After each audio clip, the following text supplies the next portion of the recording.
আসসালামু আলাইকুম। আমি এখন নবম দশম শ্রেণীর জেনারেল ম্যাথের 16.3 অঙ্ক করব। আমার এই চ্যাপ্টারের উপর আগে আরো 2টা ক্লাস আপলোড করেছি ইউটিউবে, একটা সূত্র এবং সংজ্ঞা দিয়ে, আর একটা হচ্ছে 1 থেকে 5 পর্যন্ত যে অঙ্কগুলো সেটা দিয়ে। আজকে 6 থেকে করব। একটি বৃত্তাকার পার্কের ব্যাস 26 মিটার। পার্কটিকে বেষ্টন করে বাইরে 2 মিটার চওড়া একটি পথ আছে। চওড়া জায়গায় প্রশস্ত লিখতে পারে। চওড়া বা প্রশস্ত একটি পথ আছে, পথটির ক্ষেত্রফল নির্ণয় করো। তো আমরা যদি এটাকে একটু ফিগারে দেখাই, দেখি কেমন দেখাই। যেহেতু বৃত্তাকার, আমরা একটু ফ্রি হ্যান্ডে আঁকতেছি, চিত্রটা অত ভালো হবে না, হয়তো কম বেশি হয়ে গেল।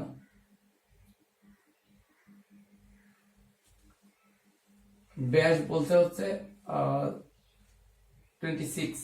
আসলে আমাদের ব্যাস তো অঙ্ক করার জন্য ব্যাস লাগবে না, ব্যাসার্ধ লাগবে। আমি ব্যাসার্ধ রাখলাম।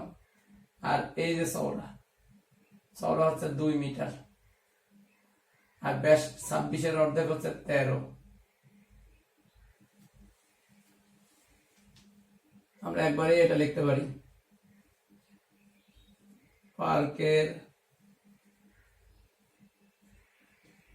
ব্যাসার্ধ আর সমান 26/2 মিটার, অর্থাৎ 13 মিটার। অনেক সময় আছে বেশি লেখা টেখা বেশি হয়ে গেলে অনেক সময় অঙ্ক মনেও থাকে না বা ভুল হয়ে যায়। এজন্য একেবারে সরাসরি আমরা ব্যাস থেকে ব্যাসার্ধ নিতে পারি। আচ্ছা, এটা হলো পার্কের ব্যাসার্ধ। এখন যেহেতু রাস্তা আছে হচ্ছে বাইরে, তাহলে রাস্তা সহ ব্যাসার্ধ কত? বা আমরা এখান থেকে নিতে পারি, এটা ক্ষেত্রফলটাও নিতে পারি। আচ্ছা, এটা R1 দিই, রাস্তা সহ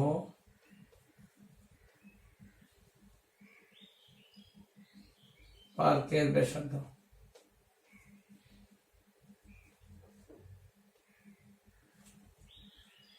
R2 ইকুয়াল, যখন রাস্তা সহ হবে তখন ওই 2 প্লাস হবে, এইটুকু প্লাস এইটুকু, 15 মিটার।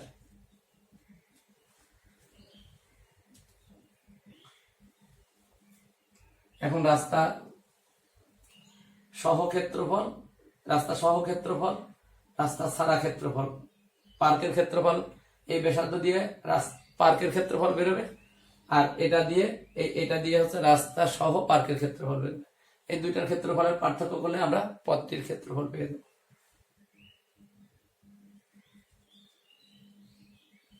পার্কের ক্ষেত্রফল পাই R1 স্কয়ার বর্গ একক। তাহলে এখানে হচ্ছে 3.1416 ইন্টু R1 হচ্ছে 13 বর্গ মিটার। তো এটা রেজাল্ট বের করবো আমরা।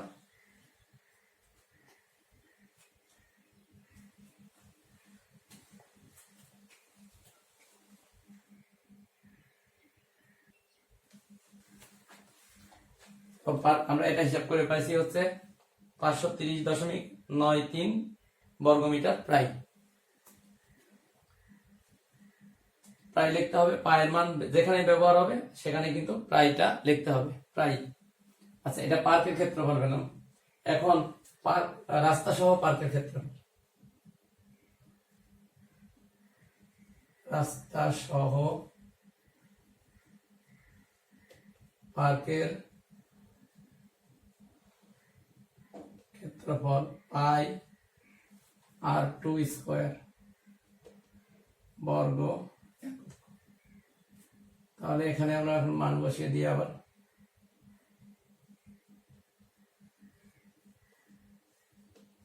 বর্গ মিটার। এখানে আমরা ক্যালকুলেশন করে দেখব।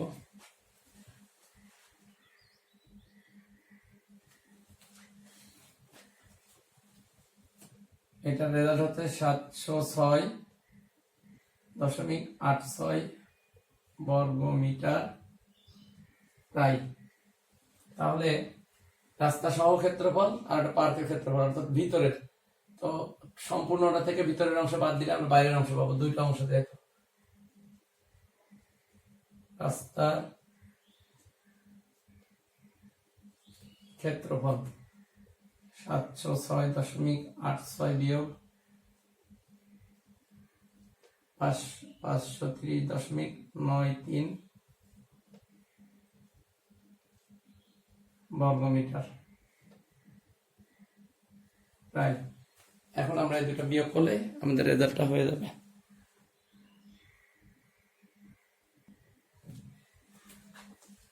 তাহলে এখন পেয়ে গেলাম 175.93 বর্গ মিটার।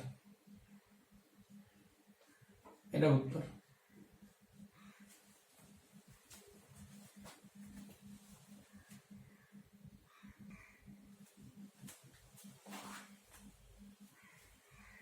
এখন আমি তিনটা অঙ্ক আসলে একসাথে মিলিয়ে একটা ক্রিয়েটিভ প্রশ্ন করেছি। উদাহরণ 24 নিছি, অনুশীলনী 7 নাম্বার নিছি, আর এটা উদাহরণ 25।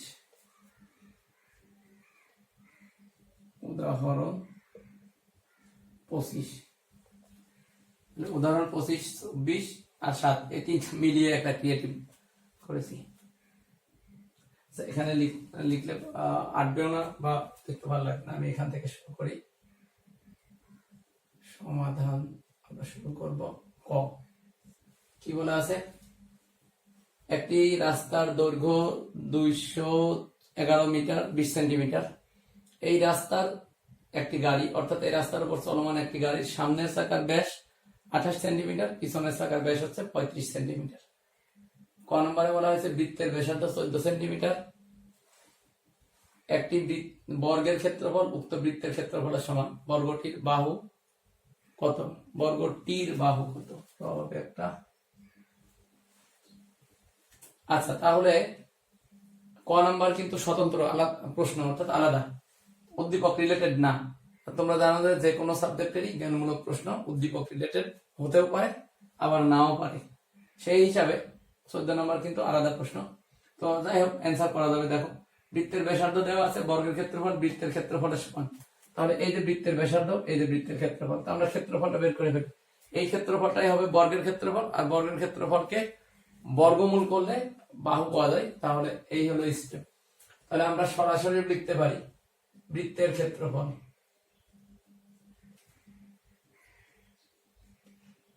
আমরা জানি পাই ইন্টু ব্যাসার্ধ স্কয়ার। আমি একবারে দিয়ে দিলাম বর্গ সেন্টিমিটার। তাহলে এটা হয়ে গেল রেজাল্ট 196 বর্গ সেন্টিমিটার। পায়ের মানটা আমি পরে দিয়ে দিই। আচ্ছা, এখন আমাদের চাইছে কি বর্গটির বাহু। মনে করি বর্গের বাহু সমান a সেন্টিমিটার। আচ্ছা, এটা লিখে নিলেও হবে, না নিলেও হবে। বর্গের ক্ষেত্রফল তো বাহু স্কয়ার বর্গ সেন্টিমিটার। তাহলে এই ক্ষেত্রফল আর এই ক্ষেত্রফল সমান বলা আছে প্রশ্নে। তাহলে প্রশ্ন মতে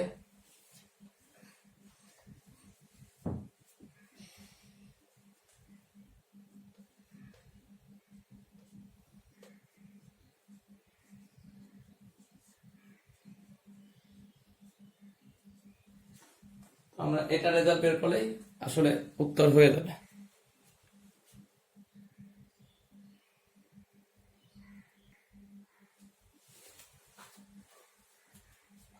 এখানকার রেজাল্ট হবে হচ্ছে 24.81।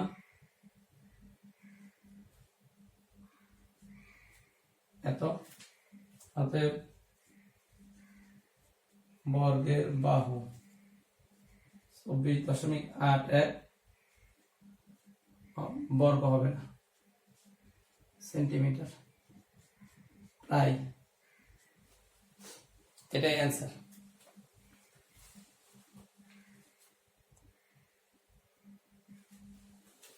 আচ্ছা, এখন আমরা খ নাম্বার সলভ করব। একটি রাস্তার দৈর্ঘ্য দেওয়া আছে 211 মিটার 20 সেন্টিমিটার। তো এখানে একটা জিনিস খেয়াল করতে হবে যে একক দুই রকম রেখে আসলে অঙ্ক করা যাবে না, হয় মিটারে নিতে হবে অথবা সেন্টিমিটারে নিতে হবে। মিটারে নিলে বেশি কঠিন হবে, কারণ মিটারে নিলে এই সেন্টিমিটারকে মিটার বানানো লাগবে, এটাকেও মিটার বানানো লাগবে, এটাকেও মিটার বানানো লাগবে। তো 3 জায়গায় কাজ করতে হবে। আর যদি সেন্টিমিটার করি তাহলে একটা চেঞ্জ করলেই হয়ে যাবে, তাহলে এই মিটারটা চেঞ্জ করলেই হয়ে যাবে। তা আমাদের এটা ইজি হবে। তো আমরা রাস্তার দৈর্ঘ্যকে আগে সেন্টিমিটার করে ফেলি।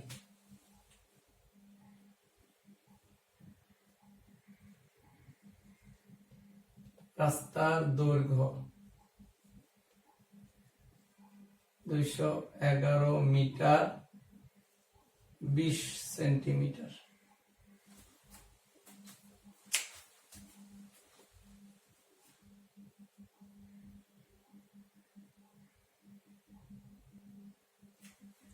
আচ্ছা, এখন আমরা তাহলে মিটারকে সেন্টিমিটার করার জন্য 100 দিয়ে মাল্টিপ্লিকেশন, সাথে আমরা 20 প্লাস করে ফেলবো। তো একবারে আমরা এখানে সেন্টিমিটার লিখে দিতে পারি। 100 দিয়ে কেন গুণ? 1 মিটার সমান 100 সেন্টিমিটার। তাহলে এটা একসাথে গুণ করে যোগ করলে আসবে হচ্ছে, দেখো,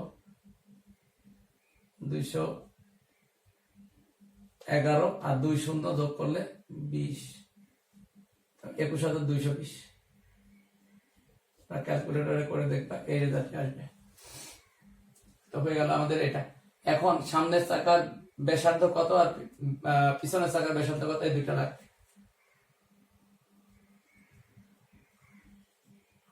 আসলে দুইটারই পরিধি লাগবে। সামনের চাকা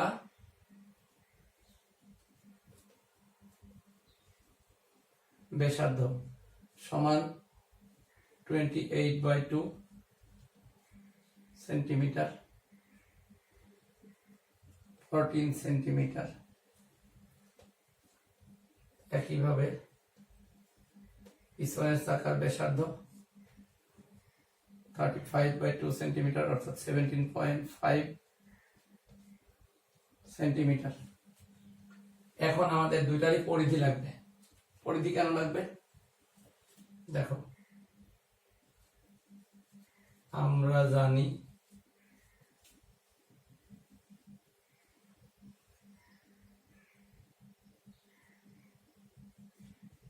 একটি চাকা একবার ঘুরলে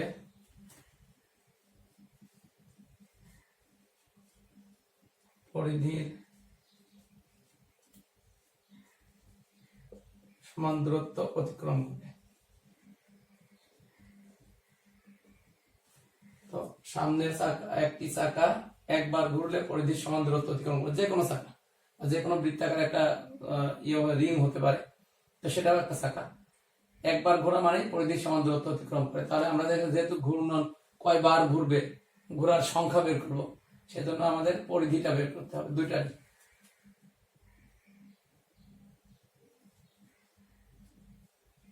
অর্থাৎ সামনের চাকার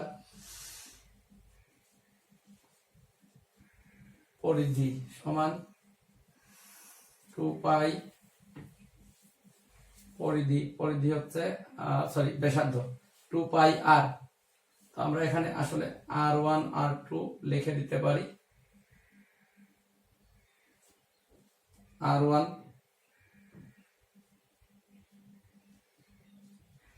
সেন্টিমিটার, 2 ইন্টু পাই এর মান 3.1416 আর R1 এর মান 14 এত সেন্টিমিটার। তাহলে এখানে হবে হচ্ছে 6×6=84, এটা যতদূর সম্ভব 87 সামথিং হওয়ার কথা। 87.4 9 6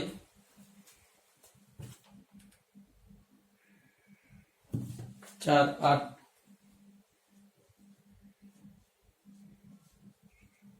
এত সেন্টিমিটার।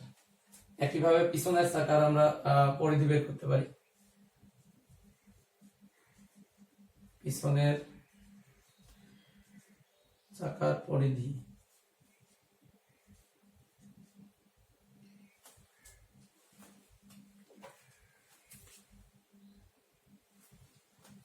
সমান 2 পাই r2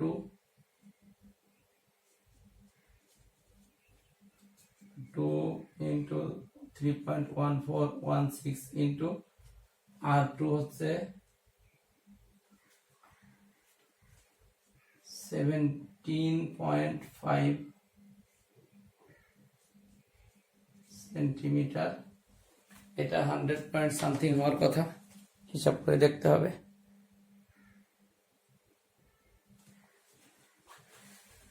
এটা রেজাল্ট হচ্ছে 109.956 এত সেন্টিমিটার প্রায়।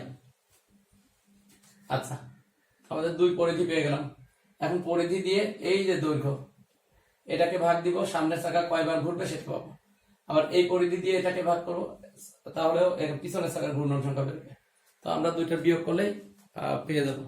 পূর্ণ সংখ্যক নিতে বলছে, তার মানে আমরা দৈর্ঘ্যটা নিব না, ওই দশমিকটা নিব না। তাহলে এখানেই করি। এখন দেখবো আমার সামনের চাকার ঘূর্ণন সংখ্যা। সামনের চাকার ঘূর্ণন সংখ্যা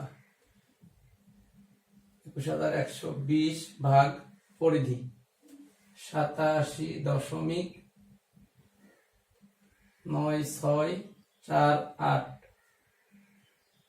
এতবার। একটা রেজাল্ট দুটো একসাথে লিখি।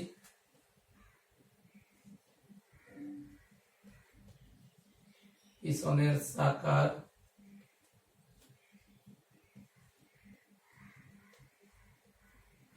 ঘূর্ণন সংখ্যা, বা ঘুরবেও লেখা যেত, 21120 ভাগ 109.96 সরি 956 96 লেখা ভুল না, এতবার। এখন দুইটা রেজাল্ট লিখবো, রেজাল্ট দুইটা মাইনাস করলে আমাদের অ্যান্সার হয়ে যাবে।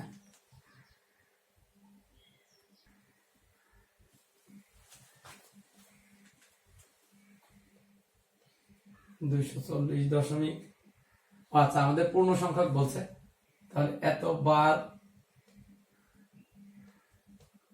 পূর্ণ সংখ্যায়।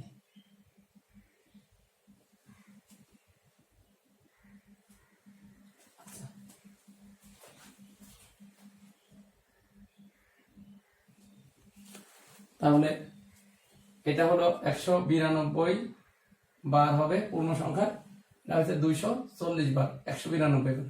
এখন কোশ্চেন হচ্ছে সামনের চাকা পিছনের চাকা অপেক্ষা কত পূর্ণ সংখ্যক বার বেশি ঘুরছে। বেশি ঘুরছে, এই পুরাটা লিখতে গেলে একটু জায়গাও লাগবে, দরকার কি আমরা শুধু খেয়াল করি যে বেশি ঘুরছে কোনটার কথা বলা হয়েছে। সামনের চাকা বেশি ঘুরছে, তাহলে আমরা লিখবো সামনের চাকা বেশি ঘুরবে। যার সাথে অপেক্ষা থাকে তার সাথে এই সম্পর্ক না, অপেক্ষা লেখা আছে পিছনের সাথে, তাহলে এই বেশিটা এর সাথে হবে। তো সামনের চাকা বেশি ঘুরবে, বা এখানে আমরা কম্পেয়ার করলেও তাই বুঝতেছি। সামনের চাকা বেশি ঘুরবে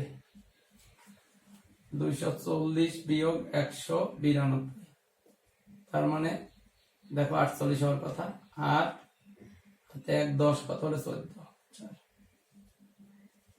এটা হলো উত্তর। পূর্ণ সংখ্যা আমরা লিখতে পারি, আর উপরে লেখা আছে, নিচে না লিখলে সমস্যা নাই।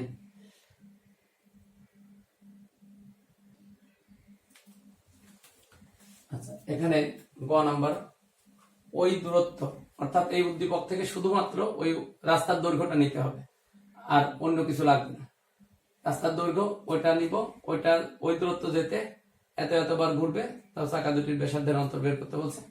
তো আমরা ওই দৈর্ঘ্যকে আগে মিটার বা সেন্টিমিটার যে কোনো একটাই নিতে হবে। এখানে যেহেতু একক দেওয়া নাই, তাহলে যে কোনো একটা নিলেই হবে। এত মিটার, এত সেন্টিমিটার। আচ্ছা, আমরা সেন্টিমিটারই করি, মিটার নিলে দশমিক আসবে, যত দশমিক আসতে পারে।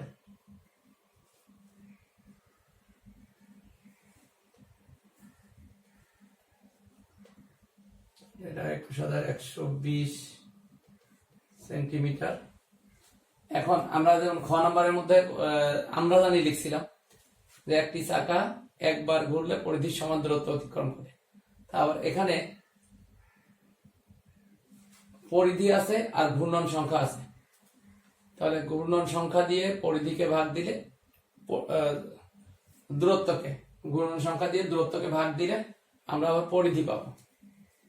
যেহেতু বার দিয়ে ভাগ করব, আমরা লিখতে পারি সামনের চাকা পিছনের চাকা, তাই না? সামনের চাকার লিখতে পারি, গাড়ির চাকা দুটি যথাক্রমে এতবার ঘুরলো।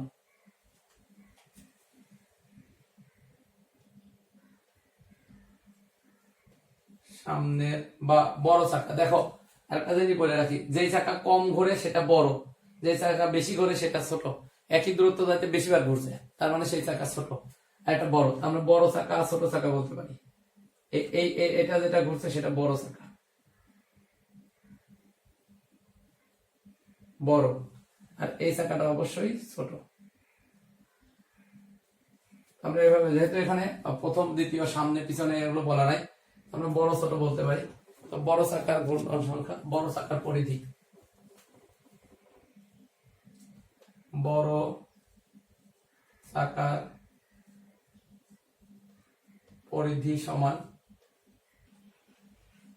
2120 ভাগ 32। পরিধি বেরোয় হচ্ছে মিটার বা সেন্টিমিটারে, তাহলে এখানে ভাগ দিব। একইভাবে ছোট চাকার পরিধি 2120 ভাগ ঘূর্ণন সংখ্যা, এখানেও একটা উত্তর, এখানেও একটা উত্তর বেরোবে।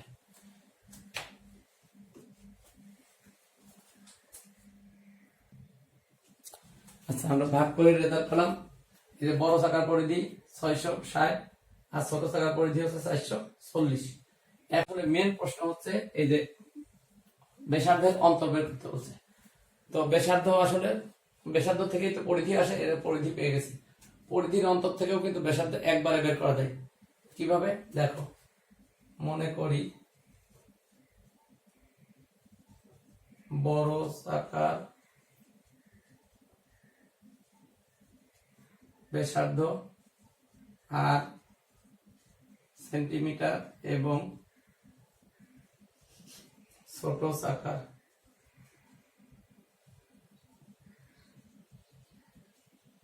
ব্যাসার্ধ স্মল আর সেন্টিমিটার।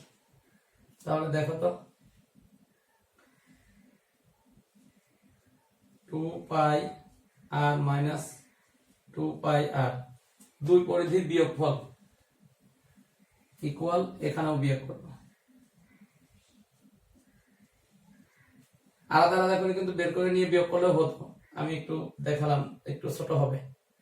এখন 2π দেখো কমন যায়, তাহলে থাকে হচ্ছে r মাইনাস r, তাহলে এখানে বিয়োগ করলে থাকতেছে কত, 220।